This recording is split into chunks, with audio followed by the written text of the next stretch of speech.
the concept what we have been discussing on. So we were discussing on the topic of stability, and where we have understood that there are what do you mean by stability? What is the concept behind stability? And what do you mean by marginally stable? All those things we'll be studying further. Now we will just focus upon the bounded input and bounded output concept of stability. So what you can see here is all this also we have discussed that the time response will be equal to zero state response plus zero input response. So all those things we have understood. So for if you are preparing for gate examination and all, this stability plays a major role in understanding how the system is stable or unstable or marginally stable. So let us see that what do you mean by bounded input and bounded output stability. So in bounded input and bounded output, a linear system is said, we can say that the system is said to be stable if and only if the bounded input produces a bounded output. That's what you can say. I have told you before also, you can say that the system is said to be stable only if you give an input for the system, and subsequently it should have a bounded output. So it should be having a specific output for a specific input. Then you can say that the system is said to be stable. And when the plus function, so all these things what you can see is both the system always the system will not be in the stable state. How it will be is you will acquire the stability stage by stage. So you can say that the response produced are both bounded and the system is said to be stable. So when you have here, what you have to understand basically is when you give a stable input for the system, you should have a bounded output. Means what you are if you for example, if you feel hungry, you feel that if you eat you will be fine with that. So that is the input you are going to give. So and you know that your hunger will be no more there. So same way, if you are saying that if you are giving a specific input, you know that what the output has to be. And if for that specific input you are going to get a specific output, then you can say that the system is in the stable state. So you can just note down these things. When some pulse function is applied and the response is produced, and both are bounded, the system is said to be stable. So this is what an example. You are giving a function here or a pulse function here. So when you pass on through the system, you can see that it reaches to the stable state.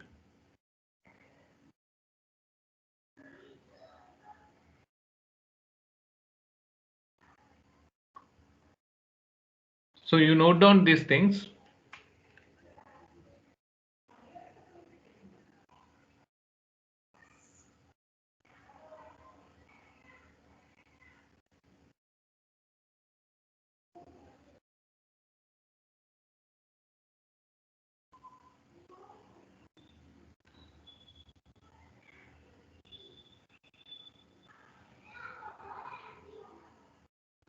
So you just note down this figure. You can see that you are giving a pulse function and you are getting a bounded output system with a stable state.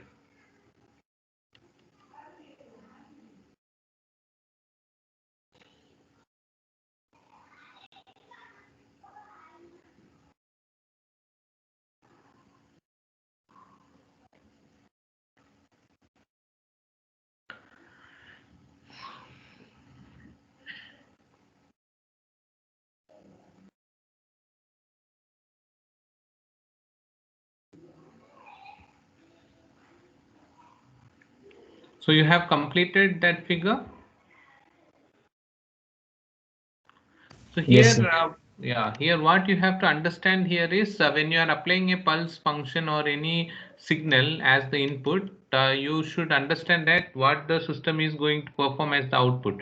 So that is very important. Then as per your input, if the system is performing the desired output, then you can say that it is bounded input, bounded output. So, or you can say that the system is in stable state. So you can draw that figure, and when so this you can see here, and when same bounded pulse function is applied to another response, you can see here you are using G1, which is a stable system. But when this is bound same function, same pulse function is applied to G2, the response is unbounded. So why? Because and you can say that the system is unstable.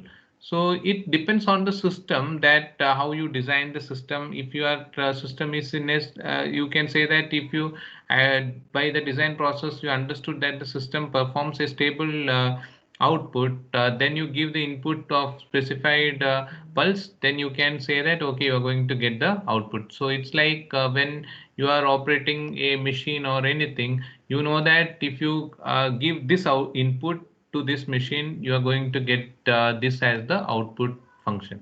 But if you are giving the input and you are getting some other output, which the if it is manufacturing some equipment, you see, so when you are giving an input, it is giving the desired output, you are satisfied with it, the system is stable, fine.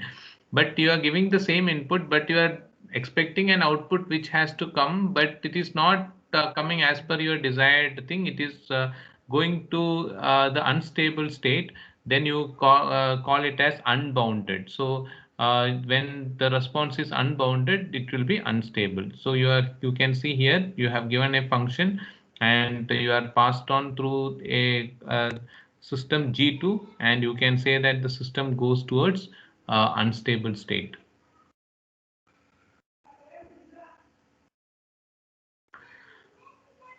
So further on, we will be studying the relationship between the characteristic equation.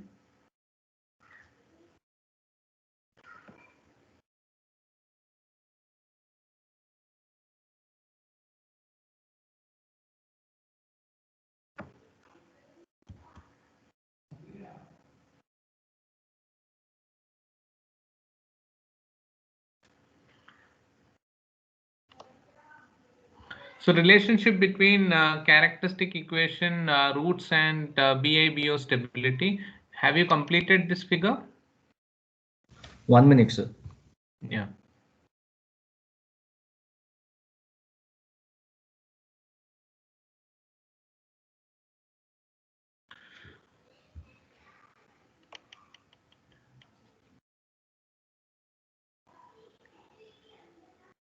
So some first few topics are related to bounded input and bounded output, where we'll be studying few theory concepts. Then we'll be starting with a few problems in root stability criteria in another 1 or 2 classes, and then we'll be further on moving to root lockers and all those things. So so we'll be seeing that how best it can be done.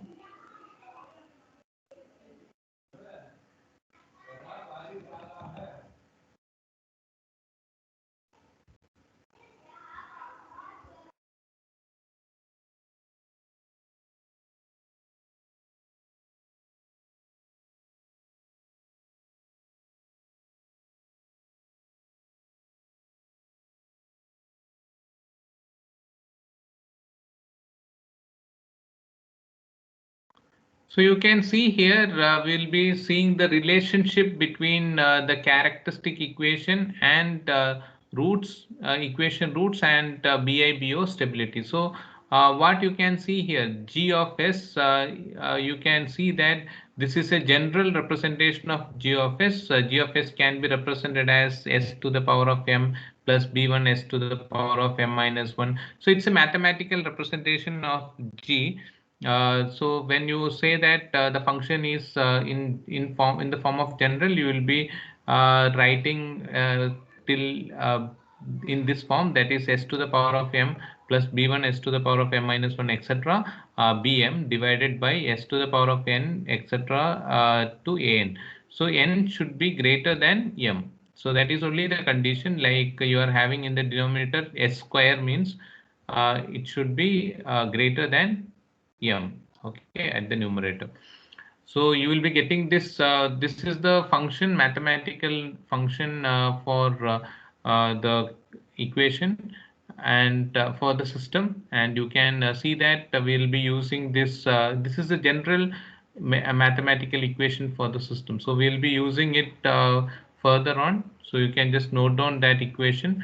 So we'll see the relationship of characteristic equation roots and BIBO stability. So how it can be related. So here in this module, you are going to study about the stability concepts, how to find out the system is stable or unstable or marginally stable. What are the different techniques to find the stability of the system? When the system is available in front of you, you have to go with the mathematical model for that, and you come out with a mathematical model. Then you have to see that by using the Routh-Hurwitz criteria, or it can be Routh-Locus techniques, or it can be Bode plot concept, anything you can use, and you have to find out the stability of the system. So you just note down this equation, and we will proceed further. All of you have completed this equation? Just Yes, sir. once you complete it, just let me know. Okay, all of you have completed. What about others? Yes, sir. Okay, so we will go to the next thing. So so when you put that equation in fractions, partial fraction, you can see that that equation can be written as these are all mathematical things. So it is g of s can be written as k1 divided by s minus s1 plus k2 divided by s minus s2 and etc. kn divided by s minus sn, where si are the roots of the characteristic equation. And when you take the inverse of Laplace transform for this equation, you can write it as g of t is equal to k1 s e to the power of s1 of t plus k2 e to the power of s2 of t, etc. Kn e to the power of s to sn of t. So these are all mathematical representations.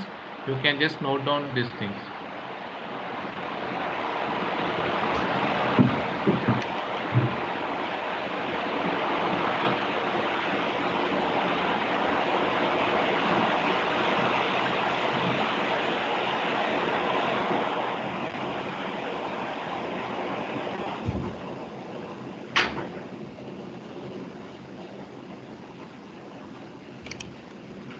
So once you completed this mathematical representation and you have taken the partial fraction, after that by taking the Laplace transform, you got g of t.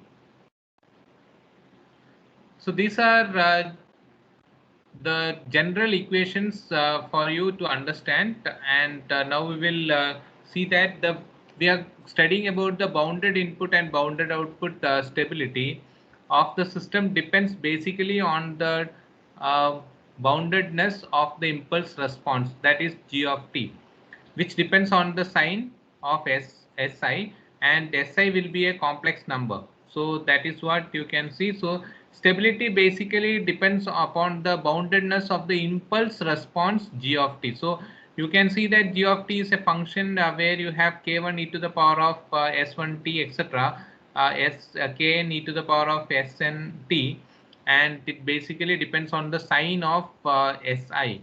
So these are all the things which will be, and SI is a complex number. So we will see that by doing a lot of different types of problems and all, how when it comes in a different system, when different forms, how the mathematical model it will be all about, and how the stability, when you solve the problem, how you can find the stability, what is the steps required to understand in order to find the stability of the system. So you can just note down these equations.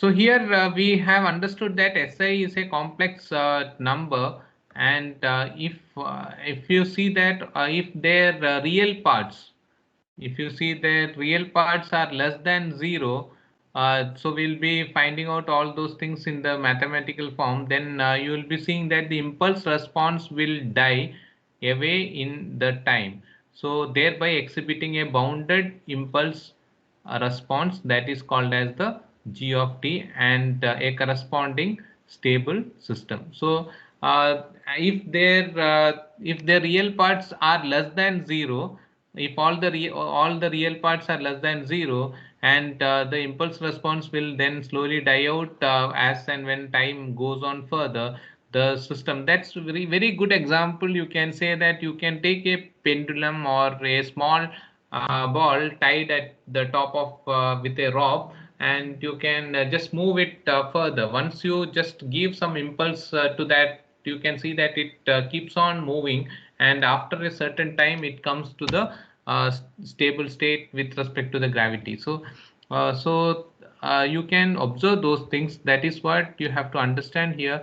When you put some response, you know that after a specific time your system will specifically perform this operation to a particular time, and then it is going to be exhibiting a stable system.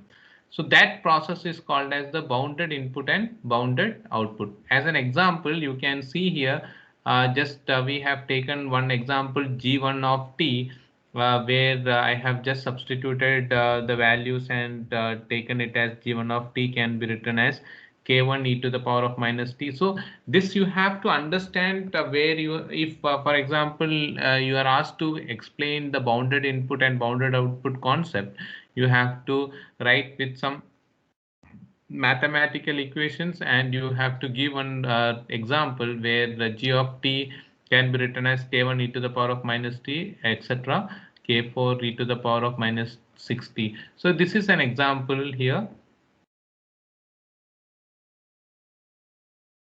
So if the bounded impulse response, if it is a impulse response, then g of s is called to be BIBO stable system.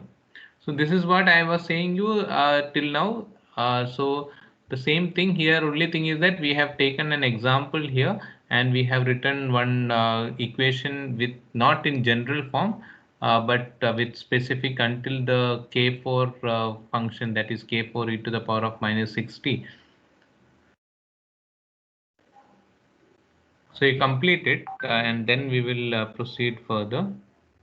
So these are theoretical concepts just for you to understand. We have studied few general equations, and we have given one example equation as well, just to say that the system is bounded input bounded output stable when a bounded impulse response is given to the function g1 of t.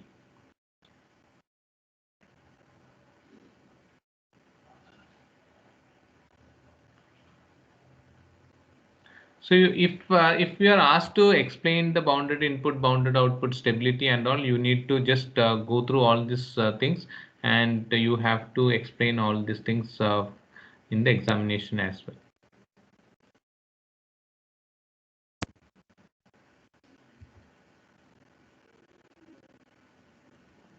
Have you completed till G1 of T?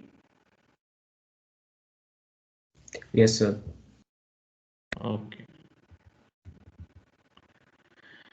So, but if one or more SI, so you can say that it is not whatever we have done, it's not that always the function will be in the same form. If one or more SI has a positive real part, if that case comes where more SI is having a positive real part on the j omega axis, then you will be getting the function in this form. This type of function will be having one or more SI, that is the roots and all whatever comes, no, that will be more number of positive real parts or roots will be available on the j omega axis. So then the impulse response as t goes to infinity have no bounded and represents a system to be what it will be, whether it will be a stable system or unstable system, then it will go as the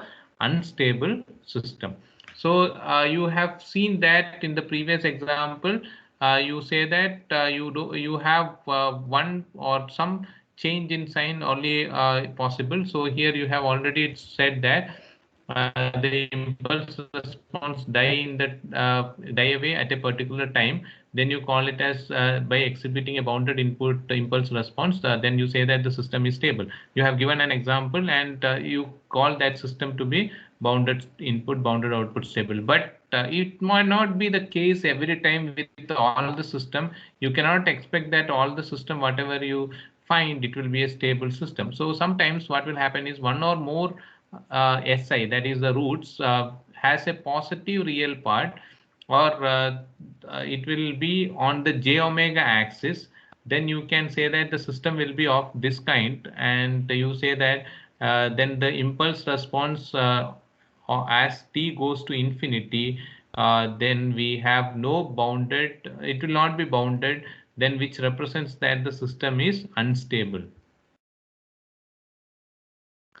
So these are some of the examples just given. So we'll be getting a few equations in this form, and we will be finding out the stability of the system, whether it is stable or unstable and all. It will be mathematically, we'll be doing it with problems and all. So it will be very much interesting for you to understand and find whether the system is stable. We have certain rules to do the problems, so you have to stick on to that rules to in order to find the stability of the system.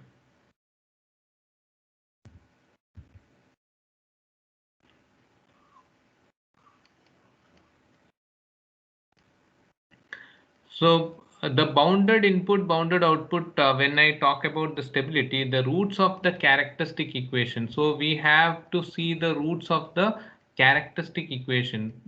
So characteristic equation, either if you are designing the system, you need to find out the characteristic equation by whatever parameters are available there, and you have to frame the equation, and then you have to use this methodology to find out for if you're going with the real-time situation. So but if here in your case means you will be given the characteristic equation, and the roots of the characteristic equation are the poles. We have studied that we have poles and zeros of g of s cannot be located at the right half of s plane.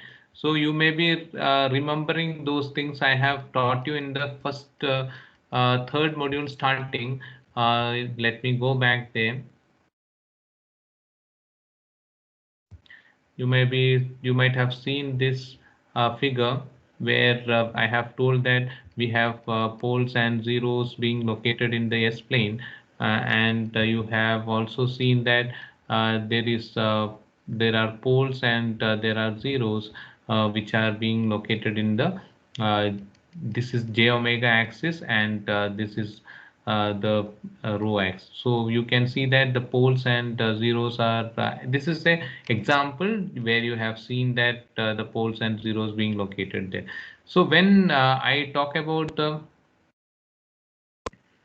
bounded input, bounded output stability, the roots of the characteristic equation are the poles. Poles means that cross mark of g of s cannot be located in the right half of s plane or on the j omega axis. Then they must be, or they must all be in the left half of s plane. So you have seen the s plane. So you have to make sure that all the poles are it cannot be located on the right half of the S-plane. It should be in the left half of the S-plane for saying that the system is to be stable system.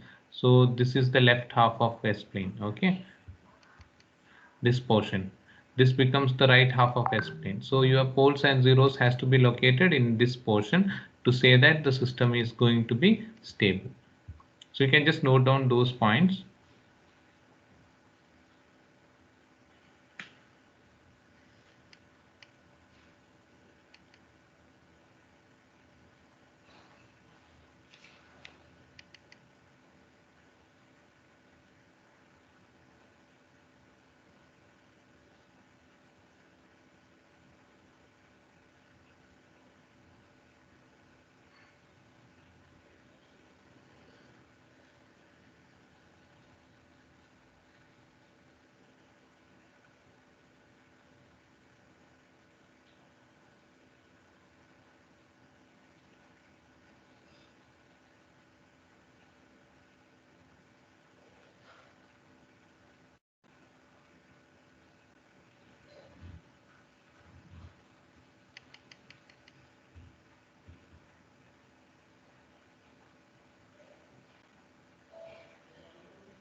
So all of you have completed till here?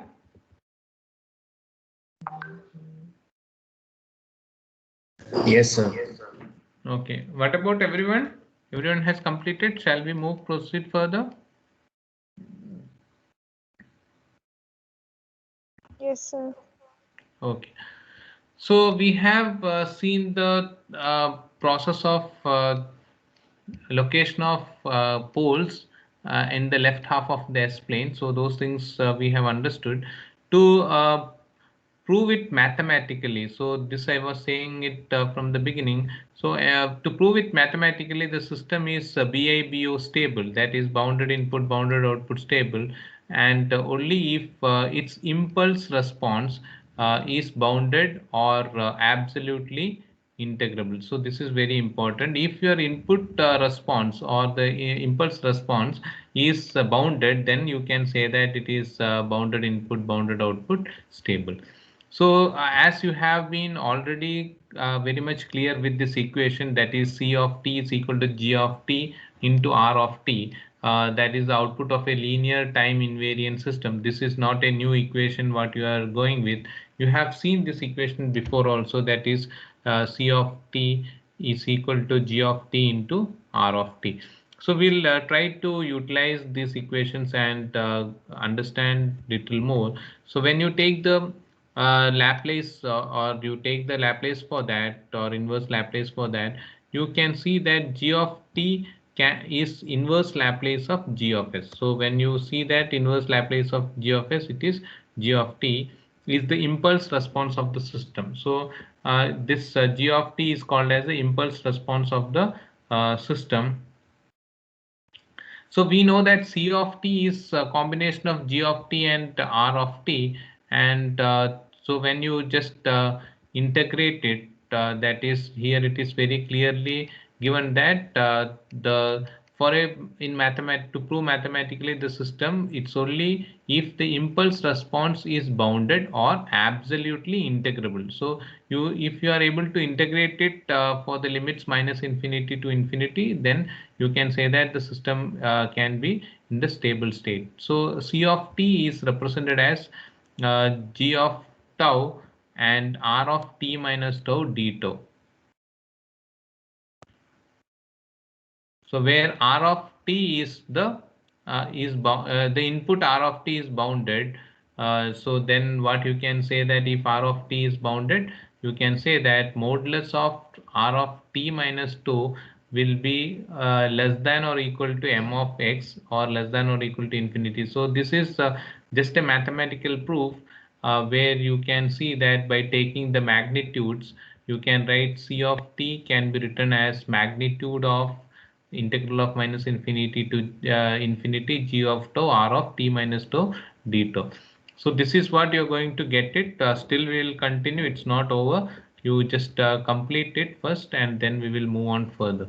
So you might be just noting down these things. So C of t is equal to G of t into R of t. So all these specific equations you can note down, and we will see that when you go with the modulus of that, how it is going to be explained further.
So all of you complete it. Once you complete it, just let me know that, then we will proceed further.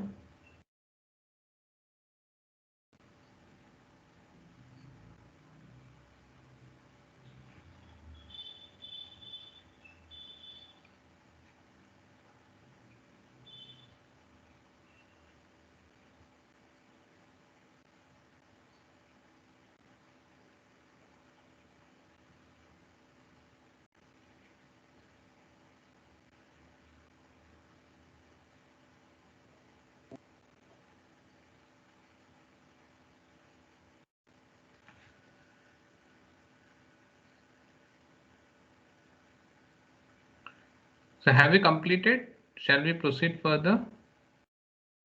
Yes, sir. Okay. Everyone has completed? Yes, sir. Okay. So we have taken modulus of C of t as integral of minus infinity to infinity g of tau r of t minus tau d tau. So let us proceed further. So it is a little bit mathematical.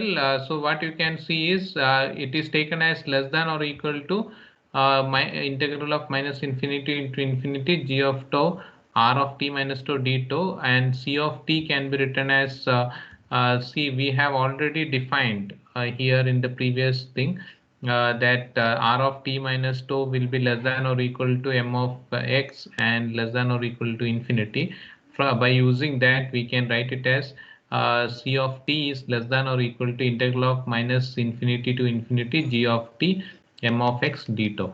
So where integral of this term g of t will be less than infinity, then c of t also will be less than infinity, which means that a bounded output, and hence the system is said to be stable if its impulse response g of t is absolutely integrable. So these are the things you can just note down, and then we will go to the zero input stable system. So if g of t, this term integral of minus infinity to infinity g of t less than infinity, then c of t is also less than infinity. That indicates that it is bounded input, hence the system is stable, and the impulse response g of t is absolutely integrable. So you can say that, or it is absolutely integrable, so the system is stable. So you can note down these two equations and few points.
So we will now discuss upon the zero input stable system. And the system is zero input stable if and only if the zero input response, that is called as the C of t, is bounded and approaches to zero. So these are all very much theory. So it is not so difficult. If this is not the case, the system is said to be unstable. The system is zero input stable as far as set to infinite finite initial conditions, that is C of k t of 0. This there exhibits a positive number m, capital M, which depends on the system, which depends on the C of k of t naught. So we'll have some conditions for that. So if we can say that if the system is zero input stable, that is zero input response C of t should be bounded, and it should approach towards 0, that is t should tends to 0, otherwise the system will be called as unstable. So these are a few more theory with respect to that. We'll see some conditions when c of t is less than or equal to m less than or equal to infinity for all t greater than. So 2 to 3 conditions are there. We'll see those things. So these points you can note down.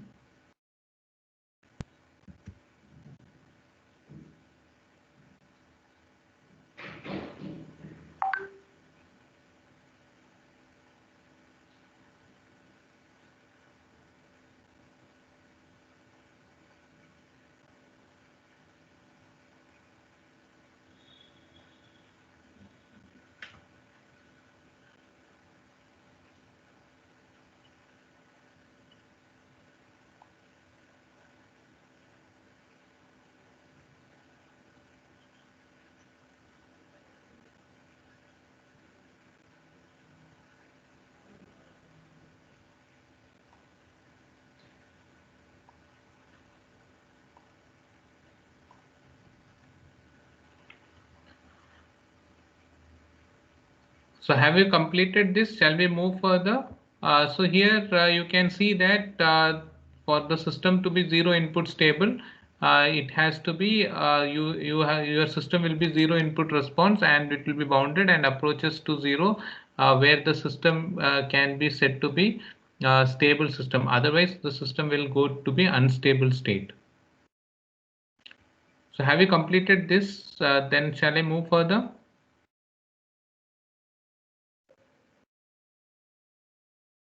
Are you still writing?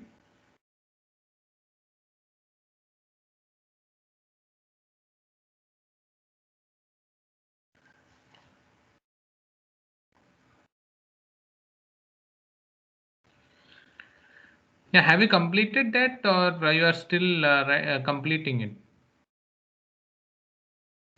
You're still writing, sir. 1 minute, sir. Okay, okay. Just note down those equations and points. Then we will see some 2 to 3 cases, and then we will proceed further. So these are all full theory concepts. So we will be discussing in the next class root stability criteria and relevant problems, methodology of solving the problems, all those things, which is very important, and you will be getting those things in your internals and university question paper as well. So here just you have to understand what do you mean by stability, what is BIBO stable, what are the few conditions, what is there, what is the mathematical representation for that, those things.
So what you can see here, C of t.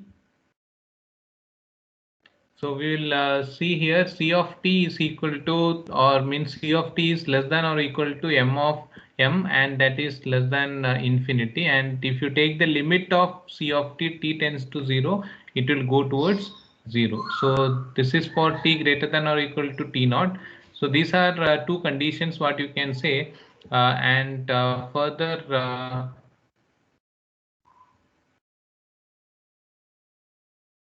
okay, these are the conditions, and for the system to be zero input stable, the roots of the equation must be on the left half of S plane. This I have already told you before. For the zero input stable, the roots of the equation must be on the left half of S plane. Then it is known as asymptotic stability. So that is the term used for that. So we will be, as I have been discussing about, we have different types of stability, that is marginally stable, we call completely stable, or sometimes the system will be unstable. So this all, if the zero input stable, the roots of the equation, if it is lying on the left half of S plane, then it is called as asymptotic stability. And when the roots of the, this is very important section which I am now discussing, the roots of the characteristic equation, you should understand this, has a simple root on the j omega axis. If it is on the j omega axis, and none of the, this is very important, none of the none in the right half of S plane. So the previous thing is, all the roots on the left half of S plane, the system is said to be stable.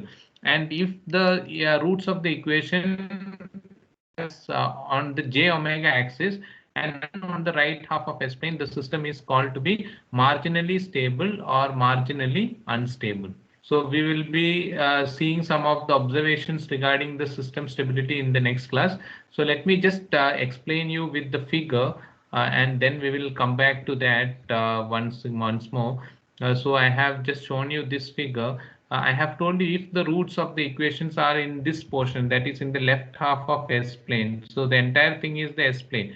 So if it is in the left half of S plane, you call it as stable system. So sometimes what will happen is the roots of the equation fall in the j omega axis at this point. You can see here one example, you can see the roots of the equation fall on the j omega axis, then you call it as marginally stable.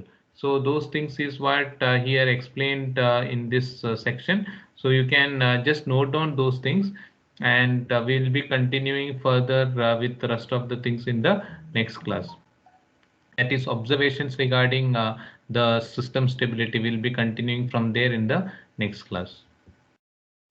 So we'll stop it here. It is lot of theory we have studied today. Maybe another 15 to 20 minutes theory concepts are there. Then we will be moving on to problems.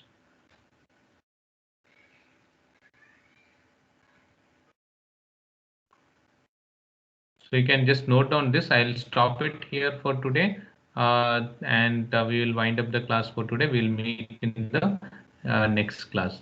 Thank you. You can complete it and leave. Okay. Thank you. Thank you, sir. Yeah. Thank you.